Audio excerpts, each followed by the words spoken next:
Bonjour à tous les abonnés du millénaire. On se retrouve cette semaine dans le prolongement du live de la semaine dernière sur l'élection à la présidence de LR avec ce second tour qui oppose Éric Ciotti à Bruno Retailleau. Donc on va analyser avec vous les résultats qui devraient tomber là dans l'heure à venir et finalement quels sont l'avenir de LR en fonction euh, de qui sera à sa présidence, Éric Ciotti ou Bruno Retailleau. Pour en débattre et en parler avec nous ce soir, j'ai Augustin. Augustin, bonjour. Bonjour Emeric, bonsoir à tous. Alors Augustin, tu es toujours sur ton pronostic. Toi, la semaine dernière, tu étais plutôt sur une ligne Retailleau qui allait s'imposer au second tour et rattraper son retard. Est-ce que c'est toujours le cas? Alors, une petite nuance à apporter sur le fait que Ciotti a reçu beaucoup de soutien de la part d'anciens classiques d'Aurélien Pradier. Mais sinon, je persiste à croire que la ligne de Retailleau proche des militants avec une volonté de rupture peut l'emporter ce soir et on verra bien. Ok, bon, merci pour ce tour de table. On reviendra en détail dans un instant. Pierre, bienvenue à toi aussi. Toi, tu étais plutôt sur la ligne inverse. Tu pensais que Bonsoir. Eric Ciotti allait s'imposer dès le premier tour. Donc, bon, est-ce que tu penses qu'Eric Ciotti va être en danger dans ce second tour ou euh, tu le vois quand même s'imposer Ah, largement au second tour? largement non, mais je pense que véritablement ça sera serré. Et je pense que c'est pour ça que la semaine qui s'annonce mouvementée va être capitale. C'est-à-dire, est-ce que les deux candidats qui ont annoncé durant toute la semaine vouloir rassembler seront capables de le faire, ou est-ce qu'on va partir dans une petite guerre, une guerre civile comme on a eu entre Copé et Fillon en 2012? Pour moi, c'est toute la question. Merci. Et Mathieu, qui n'était pas présent sur le live précédent, toi, comment as-tu vécu cet entre-deux tours et quel est ton pronostic euh, pour toi, qui de Bruno Retailleau ou Éric Ciotti devrait s'imposer dans quelques minutes? Alors d'abord, bonjour Émeric, salut à tous. Je pense que pour ma part, moi j'étais plutôt sur un deuxième tour. Pour moi, il y allait avoir forcément un deuxième tour entre Retailleau et Ciotti, mais je suis plutôt sur une victoire de Ciotti que je vois malgré ce que j'ai entendu. Alors pendant l'entre-deux tours, où on s'était dit qu'il y a une possibilité, un chemin pour Bruno Retailleau pour récupérer, enfin rattraper un peu le retard. Je pense qu'au vu des soutiens et notamment au vu du soutien de Wauquiez, de la clarté en fait de ce que propose Éric Ciotti tant en termes de contenu politique que de stratégie de conquête du pouvoir, je pense que la clarté fera un peu fera l'élection d'Éric Ciotti. Donc, je vois plutôt Ciotti moi pour l'instant à 18h03 le 11 décembre. Ok. Euh, 18h03, c'est-à-dire que les votes sont clos, parce que les militants avaient jusqu'à 18h ce soir pour voter. Donc, on ne connaît pas encore le résultat, mais bon, on ne va pas influencer le jeu électoral à travers ce live. Euh, Peut-être d'abord sur la dynamique de campagne.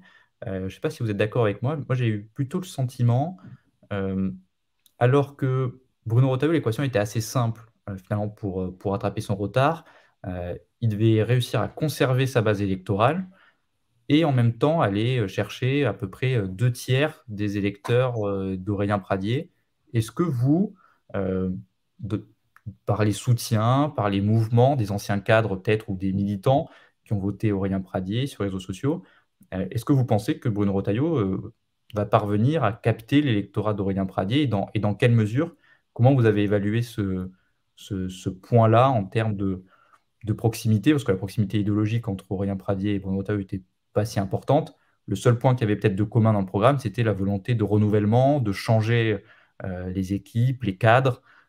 Est-ce que ça sera suffisant pour aller chercher les électeurs d'Aurélien Pradier pour Bruno Retailleau? Augustin, peut-être?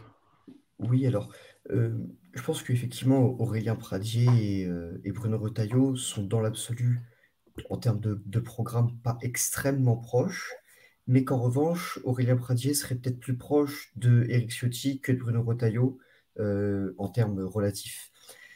Après, quand on regarde comment est-ce que les soutiens ont évolué, je pense notamment au député Pierre-Henri Dumont, qui était très scruté, qui est une des figures montantes du parti, et qui a choisi Éric Ciotti à Bruno Retailleau. Euh, je, je pense en termes de cadre, il est assez clair que l'équipe Pradier a choisi Éric Ciotti. Après, pour ce qui est de la base militante et des électeurs d'Aurélien Pradier, déjà, lui ne s'est pas prononcé et a laissé le choix à ses électeurs de décider pleinement à qui est-ce qu'il se ralliait.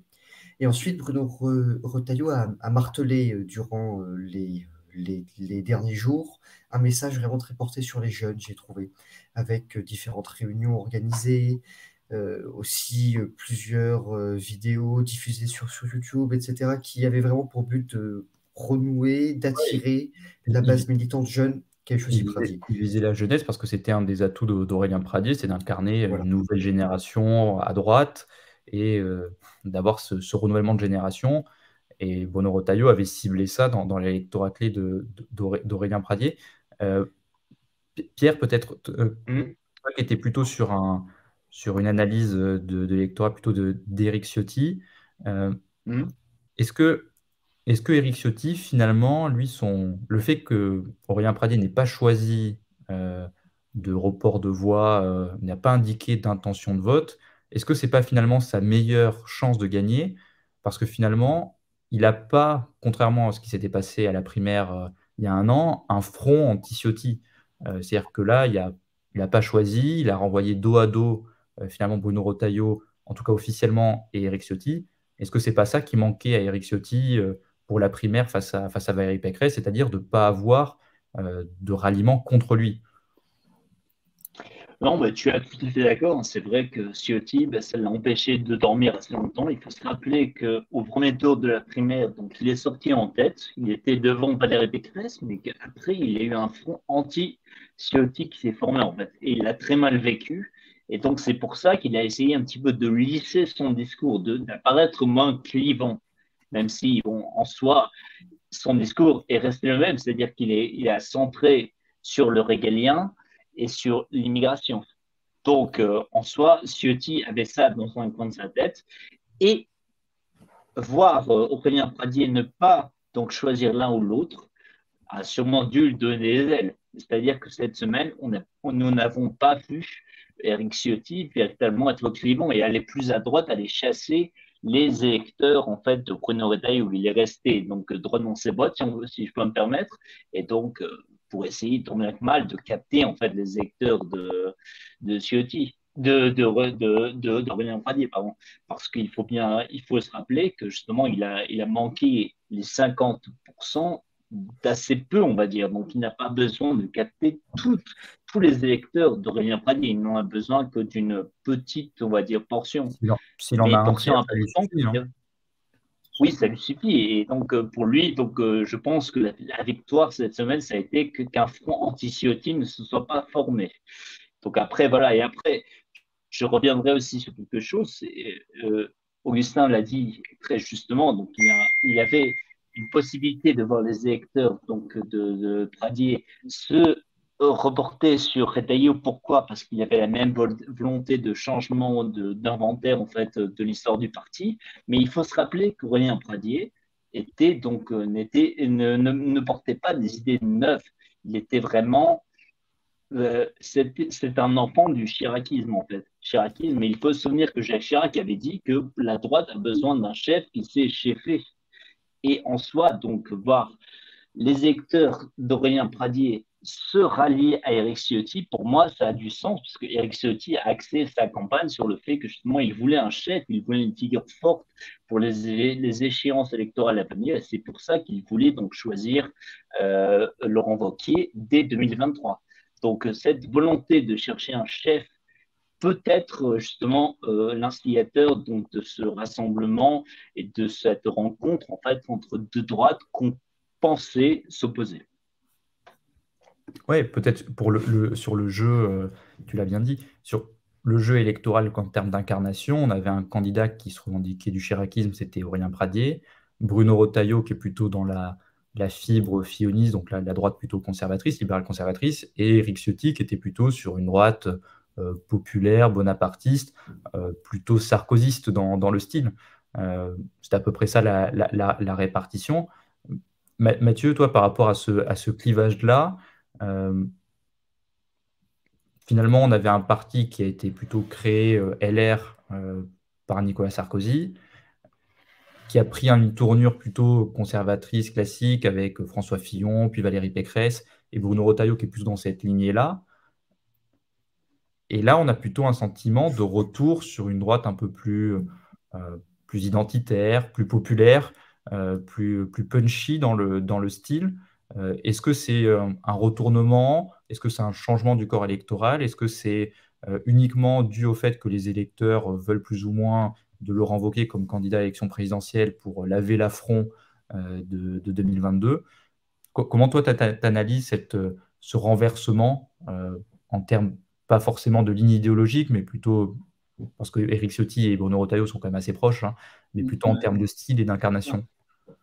En fait, tu as dit l'essentiel en disant un élément qui était central, c'est les lignes finalement sont plutôt proches entre tous les candidats, ce qui est naturel puisqu'on a eu un socle électoral qui s'est réduit progressivement à partir, on va dire, de 2017. Et après la défaite de François Fillon, la droite républicaine n'a pas est allée entre guillemets de défaite en défaite jusqu'à la catastrophe de Valérie Pécresse. Et donc, de fait, quand on fait 5%, alors qu'on en faisait 20 encore il y a plus de 5 ans, nécessairement, le fond ne va pas primer sur la forme. Et là où je te rejoins, c'est que sur la forme, on a eu deux éléments qui me paraissent vraiment essentiels. C'est d'une part ce retour un petit peu au côté sarkozyste, punchy, avec beaucoup d'envie et beaucoup de clarté aussi. Parce qu'il faut se rappeler que lorsque Sarkozy entame son épopée tournant 2004, il organise les prémices de la rupture. On a quelque chose qui est clair sur la forme comme sur le fond et qui s'oppose radicalement au chiracisme. Là, on a quelque chose aussi qui est de ce registre-là, je trouve. Et puis après, il y a un deuxième point qui est intéressant, et Augustin et Pierre l'ont bien souligné, c'est la fracture générationnelle et le renouvellement. Là où, justement, il y avait quelque chose qui pouvait s'apparenter à une connexion entre Aurélien Pradié et Bruno Retailleau, dans cette volonté de faire la fracture avec les anciennes figures tutélaires de la droite, je trouve que le positionnement d'Éric Ciotti est intéressant dans la mesure où, et il a pu y répondre avec le meeting de Paris jeudi dernier avec Laurent Wauquiez, où il a tout simplement renvoyé cette posture-là à, au lieu de s'auto-flageller et de faire la rupture à tout prix, construisons l'avenir. Et justement, en renvoyant les militants LR à quelque chose sur la projection avec justement Laurent Wauquiez en ligne de mire sur quelque chose de très clair, on a pour l'instant une équation qui m'apparaît plutôt gagnante pour l'instant. Ouais, tout à fait en phase avec ce que vous avez dit. Un autre point qui, moi, m'interpelle, c'est finalement, puisqu'on est sur un choix qui peut-être sera par défaut pour les électeurs de Pradié, pour les abstentionnistes, pour désigner le candidat, c'est la cote de rejet. Il y avait un sondage qui avait été fait sur finalement le rejet des politiques. C'est un sondage de Doxa qui date de la semaine dernière, donc qui est assez récent. Et on s'aperçoit qu'Éric Ciotti est celui qui a la cote de rejet la plus forte par rapport aux candidats qui étaient en lice. Bruno Retailleau avec une cote de rejet un peu plus faible. Est-ce que ça peut jouer, sachant que là, c'est plutôt sur un panel large, donc c'est une cote de rejet auprès des Français, alors que le corps électoral de LR est plutôt un corps électoral réduit. Mais quand on regarde plutôt uniquement sur l'électorat LR, Éric Ciotti est encore celui qui a la cote de rejet la plus importante, avec 26% de cote de rejet. Bruno Retailleau, 18%, et Aurélien Pradié avait aussi une cote de rejet assez forte. Est-ce que ça incite pas plutôt à dire que Éric Ciotti logiquement arrive en tête au premier tour parce qu'il a une cote d'adhésion la plus forte. Euh, Est-ce qu'au second tour, c'est pas un frein d'avoir cette cote de rejet et d'avoir un report de voix qui sera plutôt en sa défaveur? Euh, Est-ce que sa cote de rejet elle est suffisante pour pas qu'il atteigne les 50% plus une voix? Bah, euh, toute la question, je pense qu'elle est surtout dans les abstentionnistes. Je ne sais plus à combien était exactement le taux de participation, mais si je me souviens bien, 72. 72. donc d'accord, donc ça fait à peu près Énorme. 10-15 000 électeurs qui n'ont pas voté. Ceux-là qui sont peut-être des anciens de la primaire LR de l'année dernière et qui donc du coup n'ont pas voté Éric Ciotti vraisemblablement au premier tour, je ne vois pas pourquoi est-ce qu'il le ferait au second, pourraient se motiver d'un coup et se dire tout contre Ciotti.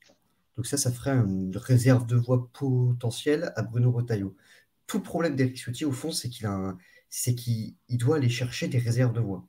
Il a atteint 43%, c'est plus que ce qu'il avait fait la primaire de la droite, mais c'est toujours pas 50%. Et toute l'équation à résoudre, c'est est-ce que les électeurs d'Aurélien Pradier, qui est pourtant une figure plutôt centriste au sein de LR, donc des électeurs, on peut s'attendre à ce qu'ils soient de fait eux aussi plutôt centristes, aillent voter pour Éric Ciotti, qui est réputé pour être très à droite. Je ne sais pas si ça peut se faire, même si après, il y a un autre point qu'on n'a pas abordé qui a plus attrait aux guéguerres au sein du parti, c'est que Bruno Retailleau est quelqu'un qui se fait beaucoup d'ennemis. Et d'ailleurs, cette semaine, on a vu Rachida Dati, Christian Jacob et d'autres rejoindre Ouais. Éric Ciotti, La, alors qu'on pourrait la vague s'attendre. de ralliement sur des cadres a été clairement dans le second tour en faveur d'Éric Ciotti. Ça, il n'y a Voilà. pas eu d'ambiguïté. Il n'y a pas eu d'ambiguïté, hein. Donc avec ça, je ne sais pas. Et en fait, toute la question, c'est de savoir si les cadres sont encore représentatifs de la base militante. Pierre, Mathieu, vous sur cette cote de rejet, bon, toi, Pierre, tu penses qu'elle n'est pas suffisante Non, je pour faire. pense que non. Je pense que non. Et puis après, il faut voir qui y a derrière Eric Ciotti, par exemple. On sait que c'est Laurent Wauquiez qui est derrière. Et Laurent Wauquiez était une personne très intelligente. Il a compris, comme d'autres en lui, comme Marine Le Pen, par exemple, que justement diriger un parti n'avait aucun intérêt. En fait, Marine Le Pen a laissé le parti à Jordan Bardella parce qu'elle ne voulait pas justement donc s'empêtrer dans ces guerres. Et donc justement, je pense que cette personnalité clivante et c'est vrai pour les Français. Mais après, il faut dire une chose, c'est que Éric Ciotti l'a dit, il n'avait aucune volonté en fait de se présenter à la présidentielle. C'était pour Laurent Wauquiez. Et donc, il a juste vocation à justement à tenir le parti. Et dans le parti, cette personnalité clivante peut jouer en sa faveur parce que, comme tu l'as rappelé justement, donc l'électorat, la base électorale, ceux qui vont voter aujourd'hui, et ce sont des gens qui sont beaucoup plus âgés que les Français en général, qui sont beaucoup plus riches, qui sont voilà, et, et des gens qui sont beaucoup plus qui répondent beaucoup mieux en fait aux thèmes défendus par Éric Ciotti en fait. Donc je pense que le fait que justement il y ait ce rejet en fait d'Éric Ciotti ne jouera pas en sa défaveur, bien au contraire, parce que comme tu l'as dit, grand nombre de cadres du parti ont rejoint Éric Ciotti en fait. Ouais, et peut-être Mathieu, pour conclure là-dessus, dans le sondage auprès des adhérents LR, on a 41% d'adhésion pour Éric Ciotti. Son score au premier tour, c'est un peu plus de 42%. Après, il lui reste finalement, est-ce que dans les 33% d'indifférents, est-ce que ça va lui suffire pour aller chercher les 7% qui lui manquent? Euh, Ce qui, en fait, rapporté au nombre de voix, n'est pas si important que ça, puisque le corps électoral, c'est 91 000. Il y a une abstention à peu près de 25%. Donc, en fait, euh, il lui faut à peu près 30 000, 30 000 voix pour s'imposer, quoi. 40 000 Ouais, max. ouais, exactement. En fait, pour moi, c'est la clé du scrutin, elle est ici. Et c'est pour ça que je trouve qu'il n'est pas dans une situation très compliquée pour lui, parce que déjà, comme on le voit sur sur le graphique, il y a deux éléments. Déjà, c'est que on parle bien des sympathisants les républicains et pas des militants. Et on sait qu'il y a une différence assez forte entre les deux. Deux, il y a et aussi ce fameux 33% qui est un bloc finalement assez vaste dans lequel on peut ranger beaucoup de gens. Là où je trouve que le chemin est possible, enfin, est plutôt et qu'il est par vraiment favori avec une belle avance, c'est qu'en fait, on a eu une très forte mobilisation au premier tour. Parce que 75%, c'est l'un des taux les plus importants sur les dernières élections.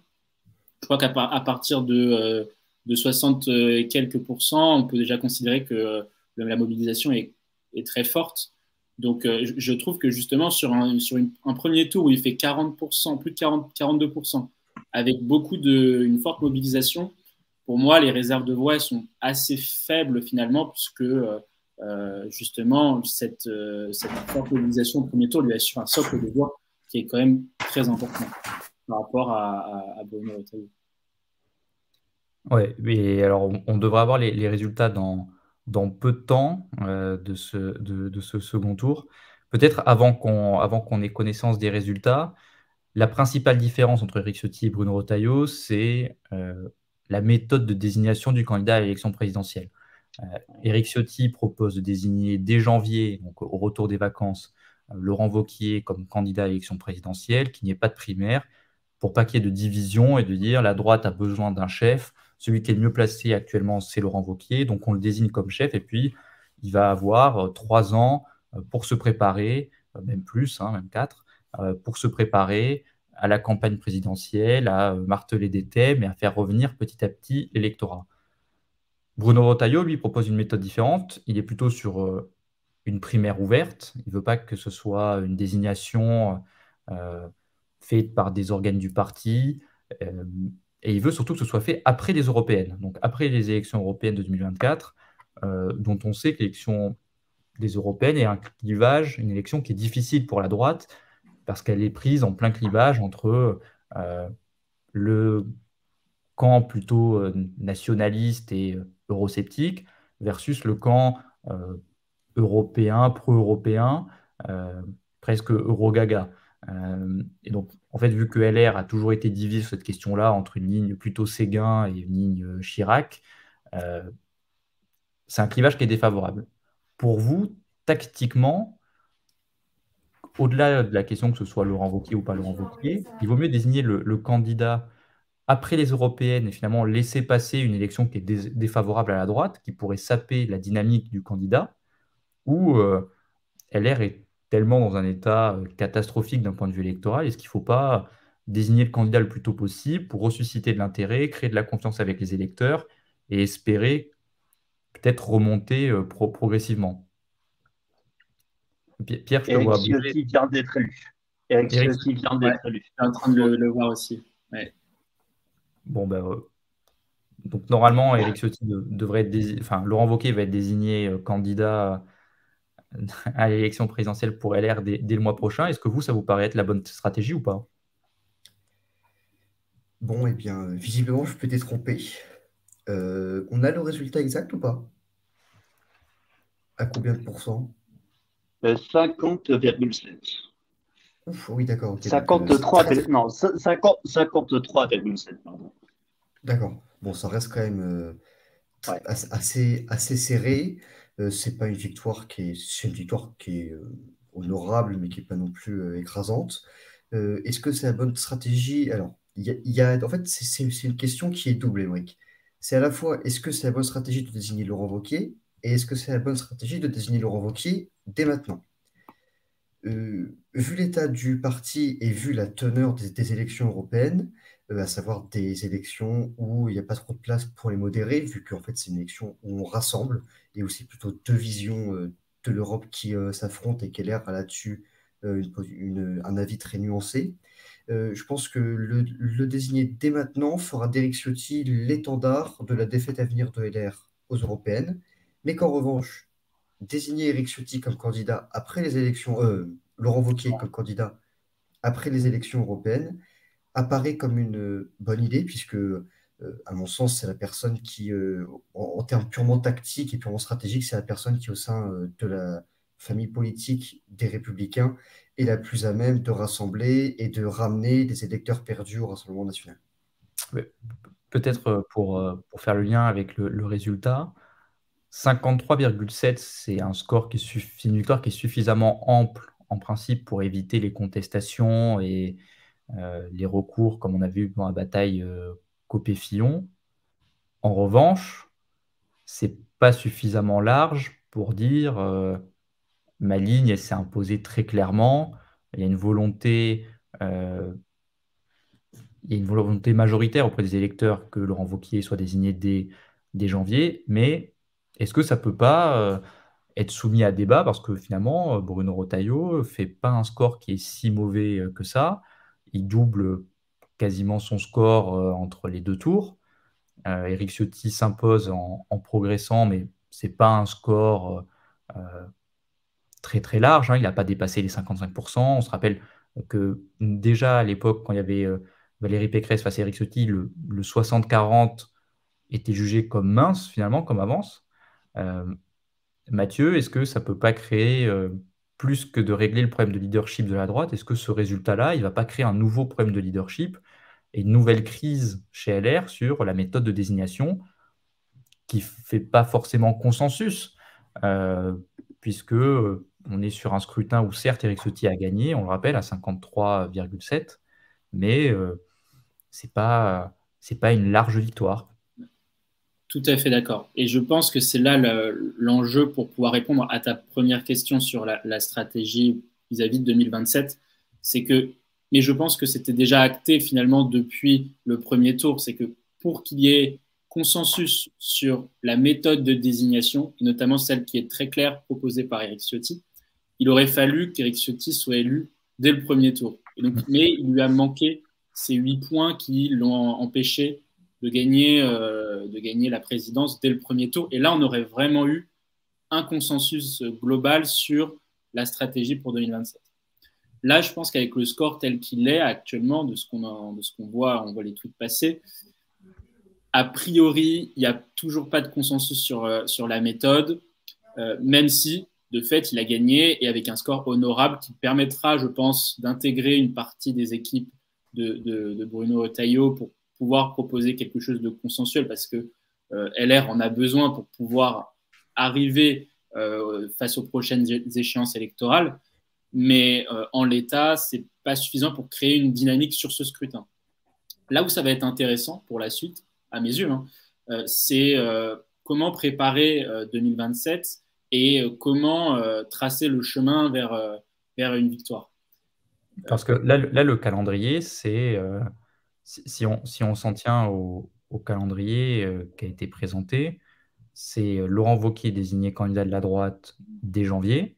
Ouais, c'est ça. Ensuite, des élections sénatoriales.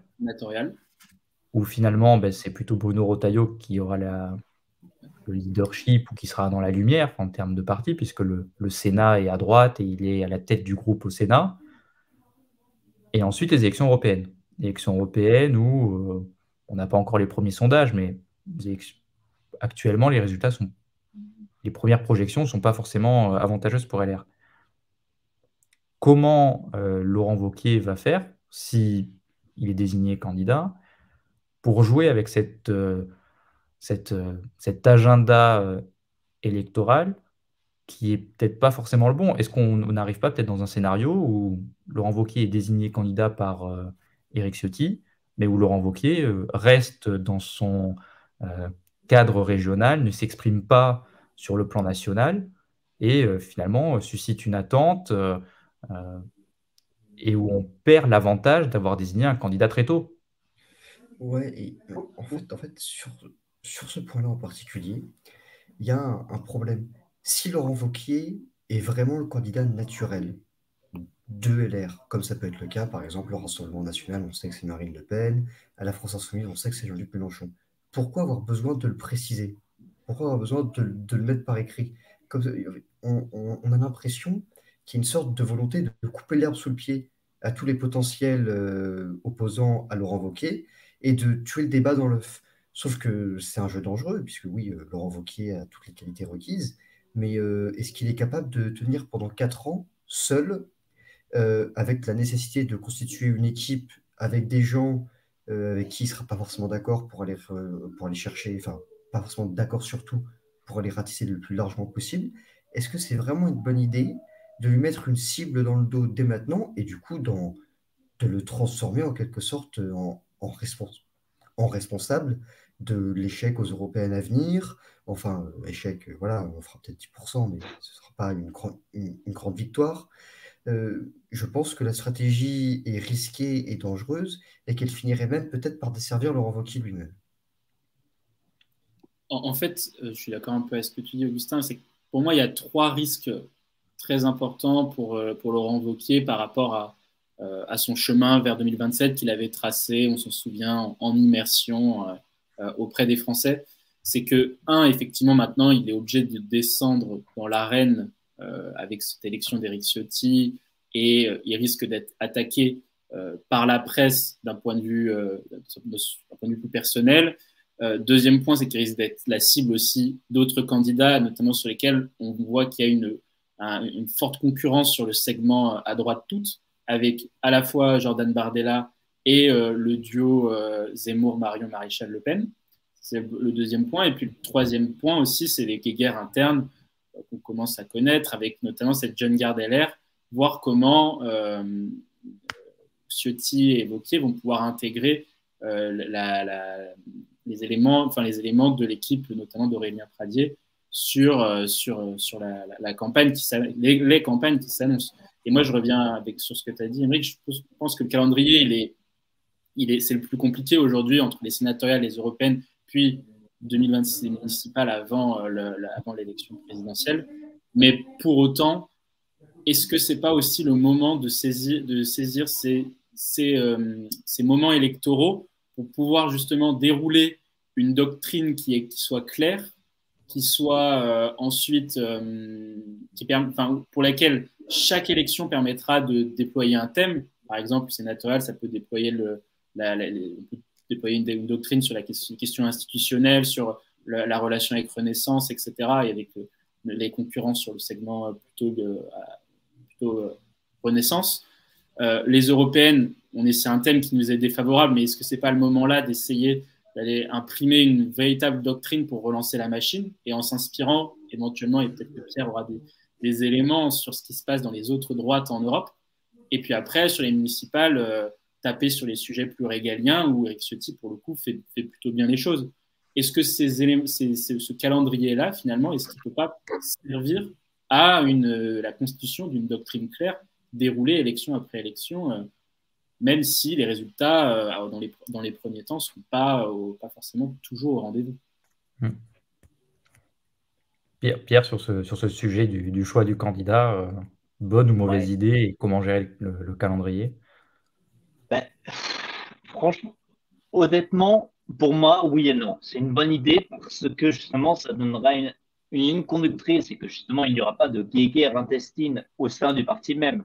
Mais après, c'est mauvais parce que, comme l'a rappelé Augustin, ça mettra Laurent Wauquiez dans une position très inconfortable. En fait. Et il faut se rappeler, certes, Ciotti a raison en disant que la droite s'est construite avec des chefs qui se sont imposés au fil des années, en fait, par leurs actes.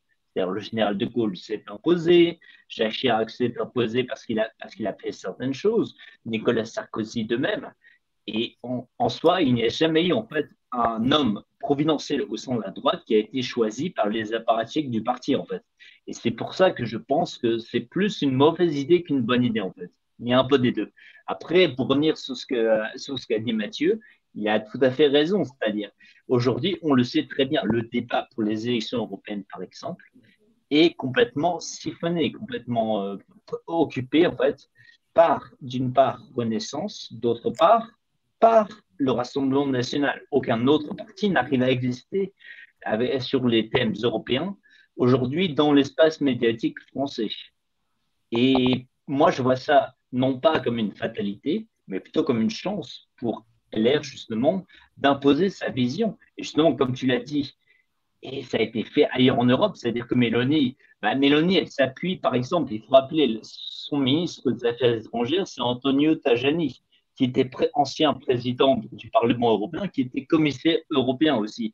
Et aujourd'hui, en France, à part au sein des LR qui peuvent encore se targuer d'avoir Michel Barnier, par exemple, il n'y a aucun parti qui n'a cette, comment dire, cette image positive, cette image qui ils sont accompagnés de gens qui savent de quoi ils parlent, parce qu'ils ont été aux responsabilités, en fait. Et donc, il faudrait justement ne pas voir ça comme une fatalité, mais justement avancer en promulguant des idées. C'est ce que Bruno Retailleau voulait faire.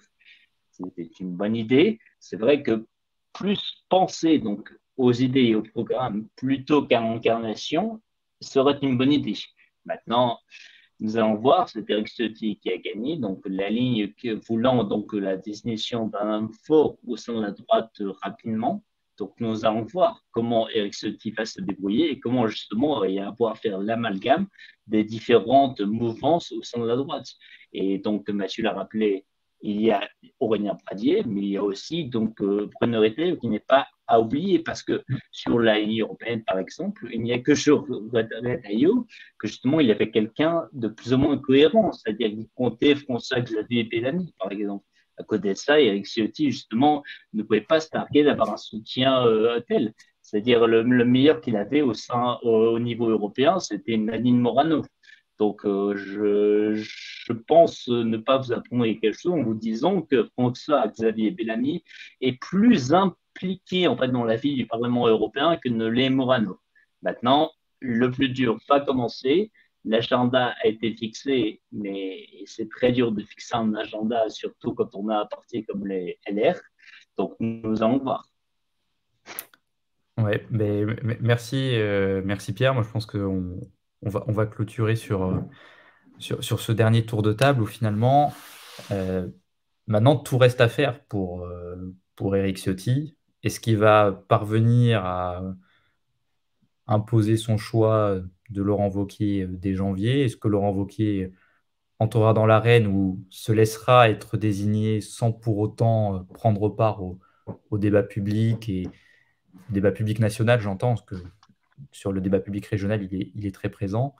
C'est peut-être les choses qu'on va scruter de près et qui donneront peut-être la tendance euh, d'une reconquête ou pas de l'électorat par le duo Éric Ciotti-Laurent Wauquiez, s'il y a un espace et s'ils arrivent ou pas à exploiter, comme tu as présenté Mathieu, les différentes échéances pour faire la synthèse des différents courants de droite, pour élargir de nouveau le socle électoral qui aujourd'hui est de moins de 5%, et ça c'est factuel, c'est concret. Et pour avoir une chance en 2027, de toute façon, Laurent Wauquiez, s'il souhaite être candidat, même s'il est désigné candidat, il devra batailler pour refaire exister ce courant de pensée dans le débat public et recréer un espace électoral qui aujourd'hui n'existe plus. Donc, merci beaucoup à vous, Pierre, Augustin et Mathieu, à vous qui nous avez regardé sur le live du millénaire. N'hésitez pas à vous abonner à notre chaîne Twitch. Et pour ceux qui regardent le replay sur YouTube, n'hésitez pas à nous suivre aussi sur les réseaux sociaux et à vous abonner à la chaîne YouTube. C'est là où vous trouverez finalement tous nos contenus. Et on se retrouve la semaine prochaine pour un live et un décryptage sur un autre thème. Je pense qu'on abandonnera la droite, on repartira sur des thèmes plus de politique publique ou de relations internationales. Merci à vous et passez une bonne fin de week-end. Merci.